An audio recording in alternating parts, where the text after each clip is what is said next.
So I'm working up at the circulation desk today, so I'm going to be stealth working on this bag for you all.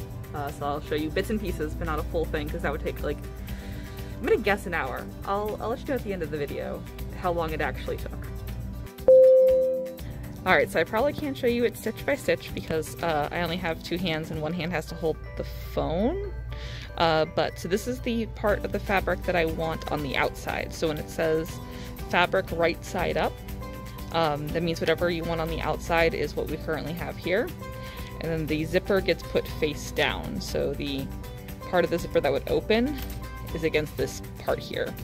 So I just pinned it to make it easier to move around, and I'm going to be sewing from right to left. And yeah, I will show you how that looks when I am done. And if I find any difficulties with this hand stitch based on the sheet I handed out, I will also let you know how to fix anything. So I did realize I could selfie it a little to show a little bit. So I've got my 2 stitches done so far. And the way this stitch works is when I pull it up, I'm going to be going about 1/8 of an inch away from where my last one was and pull it through. And then when I go back in, I'm going right where my last stitch ended.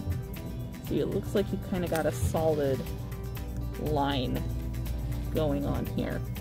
And one thing to keep in mind is if the way these needles are, come over here, there we go. If your thread might fall off, which is the danger of these open-eyed needles.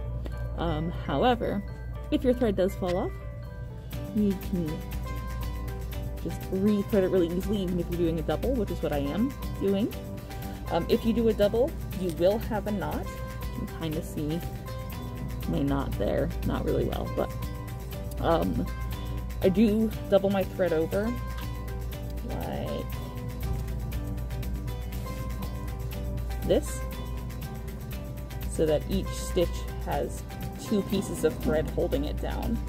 So that is going to give you a knot. It's going to be a little bulkier, but might be better for holding this, especially if you're going to be doing a lot of wear and tear with it.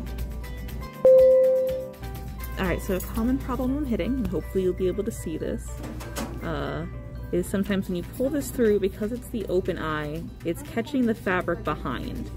So it's catching this fabric right here.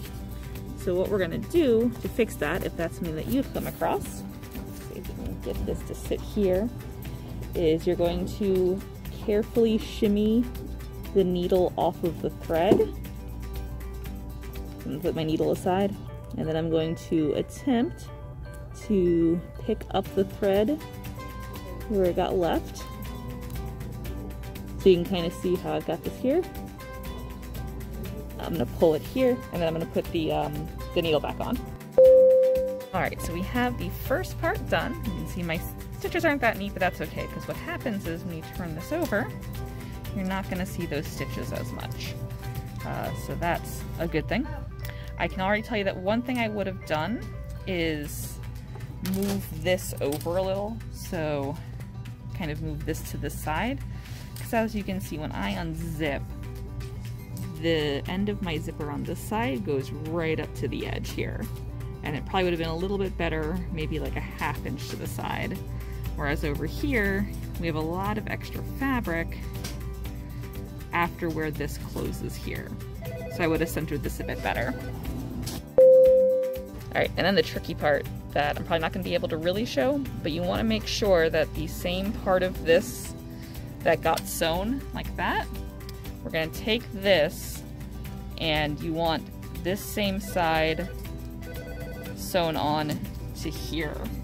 So I'm going to pin this here, and that's going to be how it looks. Alright? Alright, so a quick confession. Okay, here's this pinned in. I'm not always good at realizing if things are going to work out the way that I think they are, because I have very bad spatial awareness. So one of my tricks that I always do when I'm sewing and pinning is I'll pin things really well so I can kind of take a sneak peek. So as you can see, we got both of the fabrics making a seam there, so I pinned it the right way. But sometimes you just have to check. Alright, so I have this all pinned up again, so we're going to be sewing up this edge and then this edge. Something to keep in mind is you want to have this slightly unzippered, because we're going to be undoing it through here, and if you have this all the way closed, there's going to be problems later. Alright, so you'll notice here I kind of did something a little weird.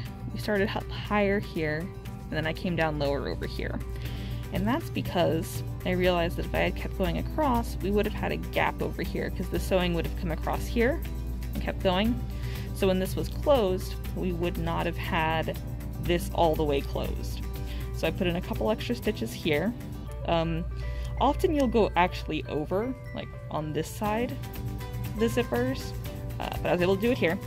If we come over and look at this side, I actually trimmed the top of this here already. You can leave it if you had centered it better. But I'm going to be sewing over part of this, just to make sure that the bag is all the way closed and we zip it closed. If you're doing this on a sewing machine, like if it's a cheaper sewing machine, you're going to want to make sure you sew to here and then sew to here, and you don't want to go over the zipper teeth with your sewing machine unless you have a more expensive one that can kind of handle doing that, but a lot can't, so keep that in mind as you are doing this step.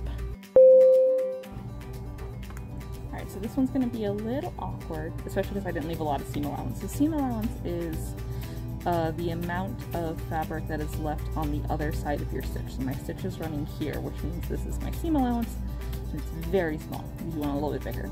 But so the step 5, which is pinch one of the corners open, what you basically want to do is pull your pencil case up a little bit so that perpendicular to you is the seam that you're opening and the corner. So I'm going to, as you can see, I don't have a whole lot to work with.